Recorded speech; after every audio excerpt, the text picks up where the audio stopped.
السلام علیکم ورحمۃ اللہ وبرکاتہ۔ میرے پیچھے آپ دیکھ رہے ہیں دارالعلوم دیوبند کی جامع رشید مسجد، جو انتہائی خوبصورت ہے اور اپنے آپ میں ایک مثال ہے۔ اس میں بہت سارے دیگر عجائبات کے نقشے ملتے ہیں، جیسے تاج محل کا نقشہ ہے اور لال قلعے کا نقشہ ہے، اور اندر سے دیکھیں گے تو حرم شریف میں جس طرح سے گیٹ ہیں اور نماز پڑھنے کی جگہ ہے تو اس کا بھی نقشہ اس میں ہے۔ اور دارالعلوم دیوبند کے جو سرپرست تھے حضرت مولانا رشید احمد گنگوئی نور اللہ مرقدہ، ان کے نام سے منسوب ہے دارالعلوم دیوبند کی جامع رشید مسجد۔ تو یہ ہے ماشاءاللہ، یہ دیکھیے اس میں لال قلعے کا جو خوبصورت منظر دکھائی دے رہا ہے اس طرح ہے، اور اندر سے یہ تاج محل کی طرح ہے۔ اور پھر اندر اگر جاتے ہیں نماز کے لیے تو اس میں پھر ہم دکھائیں گے کہ حرم شریف کا بھی تھوڑا تھوڑا اس میں وہ نظر آتا ہے۔ تو بہت ہی خوبصورتی کے ساتھ اس کو بنوایا ہے ماشاءاللہ، اور کافی سنگ مرمر اس میں لگا ہوا ہے۔ تقریباً آگے جو اندر حصہ ہے نماز پڑھنے کا، اس میں کافی سنگ مرمر لگا ہوا ہے، اور یہ کہا جاتا ہے کہ ہندوستان میں اگر کسی مسجد میں سب سے زیادہ سنگ مرمر لگا ہے تو دارالعلوم دیوبند کی یہ مسجد ہے ماشاءاللہ۔ اور اس کا مینار بھی دیکھیے، گنبد بھی دیکھیے کتنا خوبصورت ہے ماشاءاللہ، اوپر کے حصے میں جو گنبد ہے وہ، اور کتنی خوبصورتی کے ساتھ اس کے نقشے بنائے گئے ہیں۔ یہ دیکھیے تاج محل جو گول گنبد ہے، بالکل یہ تاج محل کا نقشہ ہے اس میں یہ، اور یہ جو ہے یہ بتاتے ہیں کہ حرم شریف کا نقشہ ہے۔ ایک طرف یہ ہو گیا گنبد اور دوسری طرف یہ ہو گیا یہ تاج محل کا، اور باہر جو دکھایا ہم نے وہ تھا لال قلعے کا۔ تو ماشاءاللہ کتنی خوبصورتی کے ساتھ اس کو بنایا گیا، اور تقریباً ایک ہی وقت میں میرا اندازہ جہاں تک ہے کہ 10,000 15,000 لوگ ایک ساتھ اس میں نماز پڑھ سکتے ہیں، چونکہ اوپر کے حصے میں بھی نماز پڑھتے ہیں، اور یہ پورا صحن جو ہے اور برابر میں نماز کے لیے اندر بھی اس میں تقریباً 25 سے زیادہ صفیں لگتی ہیں، اور باہر کے حصے میں بھی 25 سے زیادہ صفیں لگتی ہیں ماشاءاللہ۔ اور پھر برابر میں جس کے دروازے یہ دیکھ لیجیے کتنے خوبصورت ہے ماشاءاللہ،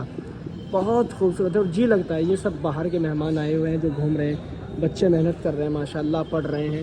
تو بہت اچھا لگتا ہے یہ دیکھ کر کے کہ کتنی خوبصورتی کے ساتھ اور کتنی محنت کے ساتھ اور کتنی لگن کے ساتھ ہمارے دارالعلوم دیوبند کی جو انتظامیہ ہیں اور جو ذمہ داران حضرات ہیں، کتنی خوبصورتی کے ساتھ کتنا خرچ آیا ہوگا یقیناً ہم سب دیکھ سکتے ہیں، چونکہ ہر طرف پتھر ہی پتھر ہے، ایک چھوٹی سے چھوٹی چیز بھی پتھر سے ڈیزائن کی گئی ہے ماشاءاللہ۔ یہ دیکھیے تو کتنا خرچ آیا ہوگا اس کو بنانے کے لیے، اور ابھی تک سب اسی طرح ہے ماشاءاللہ، سنگ مرمر بھی لگا ہوا ہے، دوسرے پتھر بھی ہیں، اور اگر تھوڑا بھی کچھ وہ ہوتا ہے تو فوراً اس کو ایک دم ڈیزائن دیا جاتا ہے اور اس کی مرمت کی جاتی ہے، یعنی کہ دارالعلوم کی انتظامیہ بالکل بھی غفلت نہیں برتتی ہے۔ تو صحن میں بیٹھ کر کے اندر بھی بچے محنت کر رہے ہیں، چونکہ ابھی امتحان کا وقت ہے تو امتحان کی تیاری کر رہے ہیں بیٹھ کر کے، اور ٹھنڈی ٹھنڈی ہوا بالکل آتی ہے۔ یہ تہہ خانے ہیں دونوں طرف، یہاں کمرے ہیں اس کے نیچے، اور ایک تہہ خانہ اس طرف ہے، یہاں کمرے ہیں، اور دوسرا تہہ خانہ اس طرف ہے، یہاں بھی کمرے ہیں، اور یہ برابر میں دونوں طرف گیلری ہو گئی، اس طرف بھی ہے اور اس طرف بھی، اور دونوں طرف نمازیں ہوتی ہیں۔ یہ پورا حصہ جو ہے یہاں نمازیں ہوتی ہیں، اور رمضان میں تو پھر ماشاءاللہ جب جمعے کا دن ہوتا ہے اور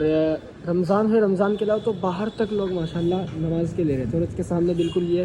اعظمی منزل ہے، یہاں طلبہ رہتے ہیں ماشاءاللہ، اور سامنے دوسری طرف یہ دیگر ہاسٹل ہے دارالعلوم کے جن میں بچے رہتے ہیں۔ تقریباً دارالعلوم دیوبند میں 5,000 طلبہ ہیں جو ہاسٹل میں قیام کرتے ہیں، ان کے رہنے سہنے کا انتظام ہے وہ دارالعلوم دیوبند ہی کرتا ہے۔ اور یہ سامنے پھر مارکیٹ ہو گئی، یہ دیکھیں ماشاءاللہ کتنا خوبصورت منظر ہے، بالکل سامنے سے چاروں طرف پتھر ہی پتھر لگا ہوا ہے، کہیں کوئی ٹائلس نہیں ہے کوئی ویسا۔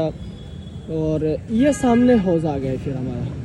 دارالعلوم دیوبند نے بنایا ہوا ہے، ابھی اس میں پانی نہیں ہے لیکن مرمت چل رہی ہے، اور مرمت کے بعد پھر اس میں پانی بھر دیا جائے گا۔ اور یہ سامنے جو ہے ماشاءاللہ طوطے بیٹھے ہوئے ہیں، طوطے بھائی طوطے دکھائیں گے آپ کو، یہ بیٹھے ہوئے ہیں طوطے۔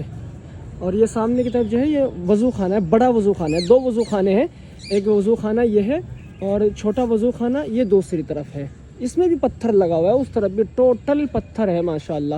اور اوپر کی طرف ابھی یہ سولر لائٹ کا جو ہے انتظام کیا گیا، اس طرف بھی ہے اور اس طرف بھی ہے ماشاءاللہ، یعنی کہ دارالعلوم دیوبند اپنے بچوں کے لیے اور اپنے طلباء کے لیے کسی بھی طرح کی کوئی کمی نہیں چھوڑتا۔ طلباء کو جو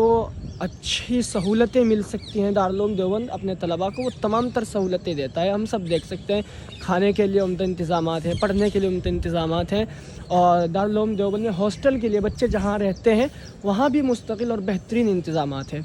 اور پھر ہم دکھائیں گے کہ یہ ابھی ہم نے دکھائی یہ رشید مسجد ہو گئی، اور پھر دکھائیں گے ہم کہ اسی کے بالکل سامنے، یعنی کہ یہ مسجد ہو گئی، یہ